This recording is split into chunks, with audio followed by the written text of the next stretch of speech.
In this tutorial, I'm going to be making this produce bag, but you could literally use it for anything, whether you wanted like a beach bag or something else, but the pattern is called produce bag.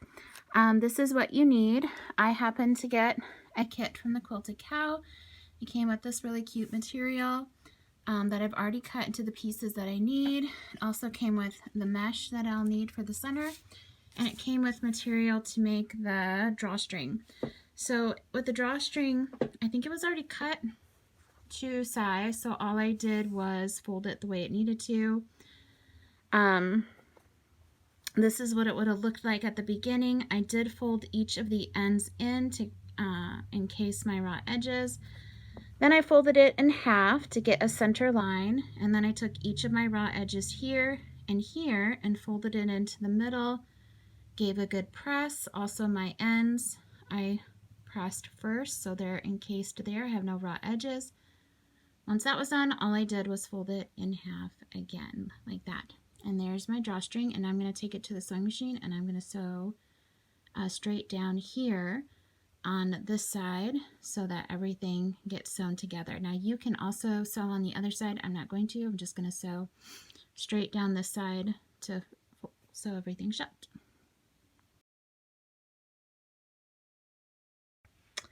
Alright, so first thing you're going to do is you're going to take one of the pieces for the top, and mine is directional, so my directional is face down, because when I flip this over, then my directional fabric will be going the right way for the top of my bag.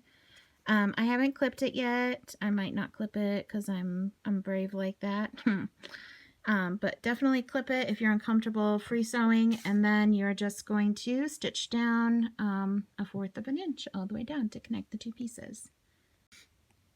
So here's my seam, and now what they want me to do is to trim it so it's only 1/8 of an inch, and to do this carefully. So I'm going to use my ruler, and I'm just going to go ahead and trim all the way down so that my 1/4 of an inch seam becomes 1/8 of an inch seam.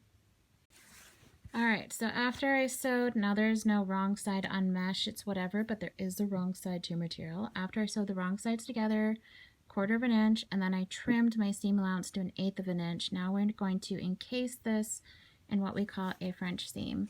So now I'm going to take my fabric, and I'm just going to flip it over so that right sides are together. There's the right side of my fabric, there's the right side of my mesh. And I'm just going to, and if you want to, you can iron this down, but I'm just going to fold it along. You can clip it if you want to. And after this, you're going to sew, go sew down here is a 1/4 of an inch all the way down. Alright, so I have folded right sides together, and I have stitched in a 1/4 of an inch all the way down. I had to go a little bit in because I didn't quite trim it to 1/8 of an inch, so I did a little more, but it should be 1/4 of an inch if you've already trimmed to 1/8 of an inch. So now we're gonna open that up, and then, so I've already sewn the other side. I messed up on this side, so I've got to go back and do it. But anyway, this part here, this part here should fold under like that. And I had sewed it to the top before. Big mistake. So there it is, tucked under. Alright, we don't want that showing on the front. I don't know what I was thinking. I had a brain moment there. But anyway, I had to go back, rip it out, and that's why I'd already done this, because I did this part correctly. I had to go back. So it should be tucked up and under this part here, and so that should lay nicely up. And then I'm going to top stitch all the way down, so I shouldn't have any of that mesh on the front, so it should look nice. You don't know what I'm talking about because I didn't show it in the video. I deleted this video, but if you're asking yourself, why is the bottom already attached? It's because I had to go and redo the top part. I make mistakes too. I try to fix them if I can. Alright, and then that should give you a nice top stitch look for both sides. And then I went ahead and I did the other side right after. It's the same steps. You just have to be careful with your directional fabric. It can be a little confusing if you already have this attached.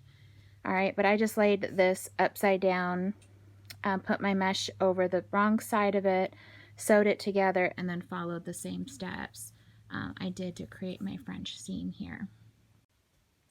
All right, I think this will work. My directional fabric was basically upside down when I sewed it to my mesh with wrong sides together. I think it works. Yeah. And if it doesn't, I'll tell you later.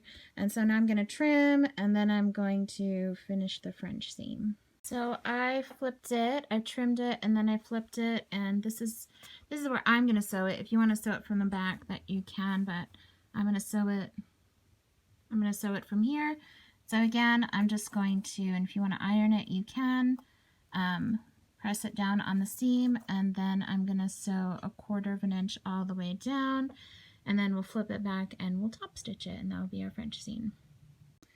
Alright, okay, so I sewed it, and now, I don't know, I think I did something wrong up here, so I'm going to have to go back and fix this, but because it should have been behind, and I didn't catch it earlier, so this one is somehow correct, but it does go behind, and yeah, now I'm going to top stitch it all the way down, and then I'm going to go back and fix this, figure out what I did there.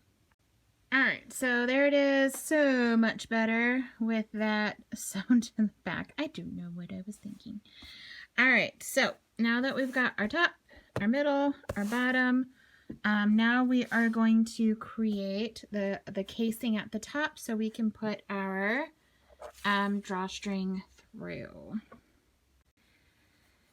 Okay, so it is just not my night for pattern reading. So back at the very top, you didn't actually need to do this because the raw edges will get hidden when you do a half an inch down and then an inch. So I actually lost a half an inch of material. Yeah. Okay, and it didn't make sense that I was sewing 3 inches down with a raw edge, but now it totally makes sense. I should totally read the patterns all the way through, but I'm sure first time mistakes are made. But anyway, I had to rip open both sides, take my drawstring out.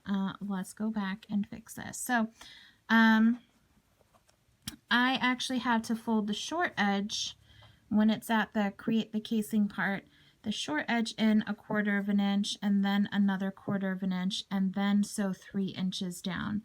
The reason being, as I was about to finish my bag, the last step is to put wrong sides together, sew, and then create the French seam.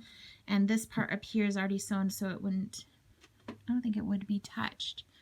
All right, so yeah. So now I'm going to go back and I'm going to do this on each side because I totally didn't do that. These raw edges need to be in.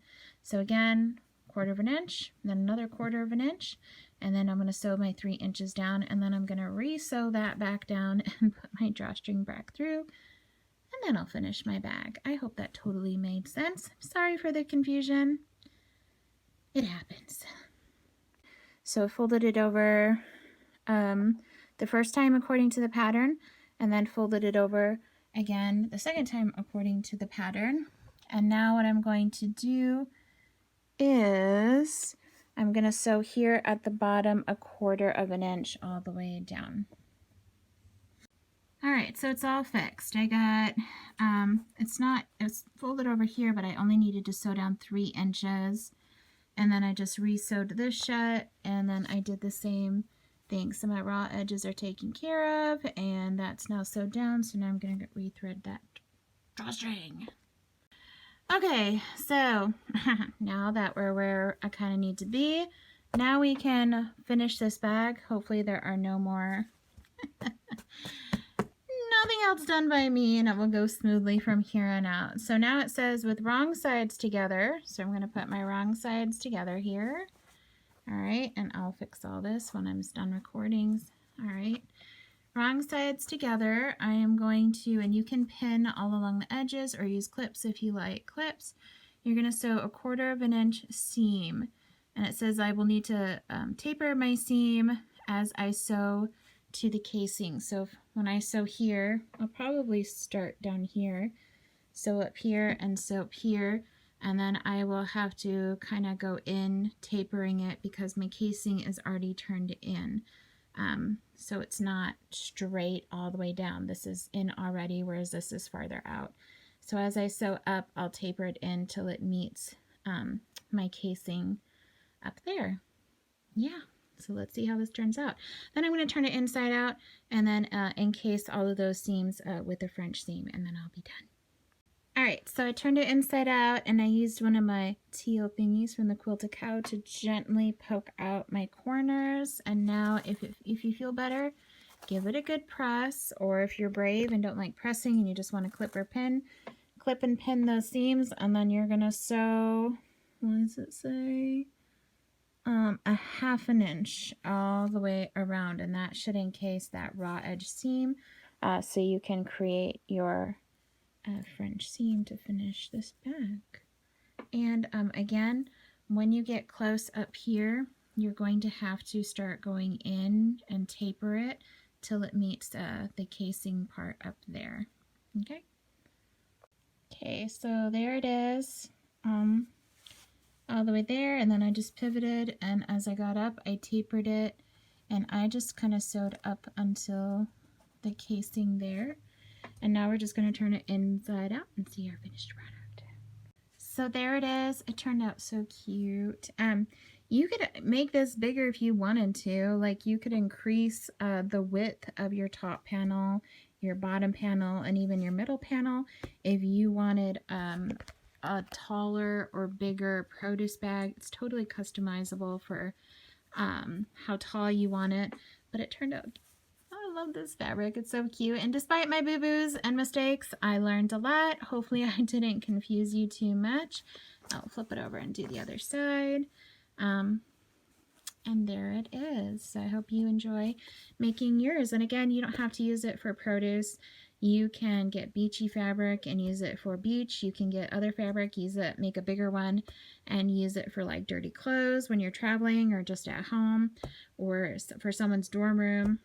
Like, totally up to you. So there it is, the produce bag.